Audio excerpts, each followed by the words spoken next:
Jimmy here with another LED light bulb review for HobbyFanatic.com. Today we're taking a look at the GE Energy Smart LED light bulb. Now this bulb is part of an exciting class of bulbs that are just starting to emerge. They're all 60 watt equivalent bulbs with list prices under $20. So we're finally starting to see that price curve on LEDs bend down a little bit. This particular bulb I picked up at Sam's Club for just under $19. That wasn't a sale price, that's list. Some other manufacturers have bulbs out in that same price range.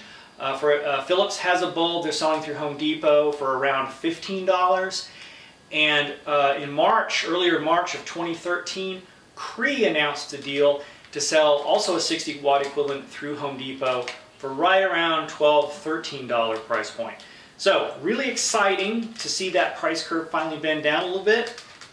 So let's take a look at GE's offering in this space. Okay, so here's our GE bulb. You can take a look at it. You can see it's got a nice warm light. Now this bulb is a 2700 Kelvin bulb, so it should have a nice warm color temperature. It's rated at 11 watts. My watt meter is showing 6 watts. The watt meters at these low wattages tend to be a little suspicious. So yeah, 11 watts is probably a good average. And it's rated at 15,000 hours. Now, that's a little bit different than some of the other LED bulbs on the market right now. You're seeing most of them are in the 20,000 to 25,000 hours.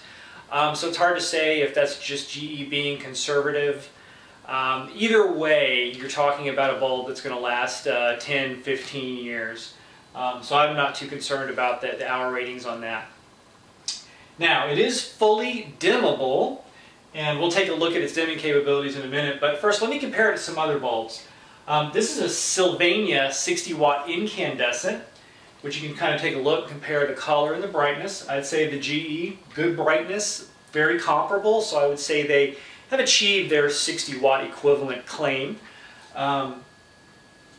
GE's 800 lumen bulb, by the way, so pretty close. Now this is the GE, this is also a GE incandescent bulb. This is the GE Reveal. It's supposed to be a little more color correct. I interpret that as being a little closer to daylight, more like a 3000 Kelvin bulb. So you can compare color. Okay. Down here at the far end, I have an InVision CFL, compact fluorescent bulb, rated at 2700 Kelvin, 14 watts. So they call that also a 60 watt equivalent. The CFL in this case is actually a little warmer than our LED bulb. Not quite as bright, but I'm going to leave that one on down there because CFLs can take a little while to warm up. All right. Now these two bulbs right here are LED bulbs. This is the old school style of Philips bulb with the remote phosphor. These are sort of an alien looking bulb. And you're seeing the LED manufacturers go from this, I think, away from this more towards this shape, which looks more like a standard incandescent bulb. Okay, so this is the Philips Endura LED. It's an 800 lumen bulb, also an 11 watt rated bulb. So very comparable. A little bit warmer, a little bit less directional because it has this sort of, remote phosphor out here on the sides, casting light a little bit more down. Not a big deal. Might be a consideration for you if you're putting this in a reading lamp and you want a little more light coming through the bottom. But honestly, they're both really good bulbs.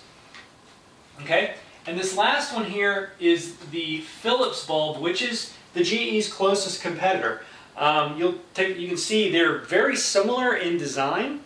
This is the bulb that I was talking about earlier that's coming in at that $15 price point being sold through Home Depot. All right, so let me take these bulbs out. I'm going to turn these bulbs on. I'm going to take a quick look at the dimming capability of this bulb.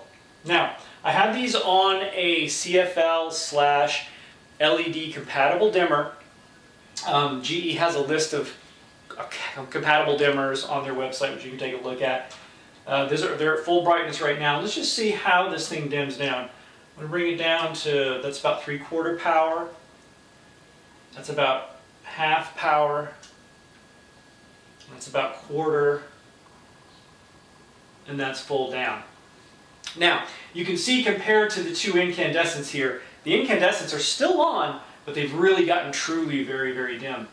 Our GE and even our Philips over here have not gotten quite as dim. If they were in a fixture, that might be adequately dim for you. So they are dimmable. They don't dim quite as well as incandescents. I'm not sure if any LEDs on the market do right now. But that said, it's a good usable range of dimmability. All right. So I'm just going to sweep it up and down a couple times for you here so you can see, do a quick comparison. I'd say all four of the bulbs here are all very linear in terms of how they dim. It's just the incandescents dim down. They have a little bit wider range. All right. Okay, so let's take a quick look now at the actual build of these bulbs, take a closer look at them. I'll tear one down for you. All right, let's go take a look. Thanks. Okay, with a little bit of prying, we can get this top cover off. Now, this is just a plastic diffuser, really. And inside, they've got pretty standard surface mount LEDs. Okay, in this case, there's 30 of them. So this is kind of an older LED technology, like Philips is using some remote phosphor in some of those more alien-looking bulbs. This is kind of going back to an older, sort of simpler technology, and my guess is that's probably how they're hitting their price point. All right. This one's kind of interesting because it also has this little reflector in here to kind of keep it from being so directional, cast a little more light out and around the side. So there it is.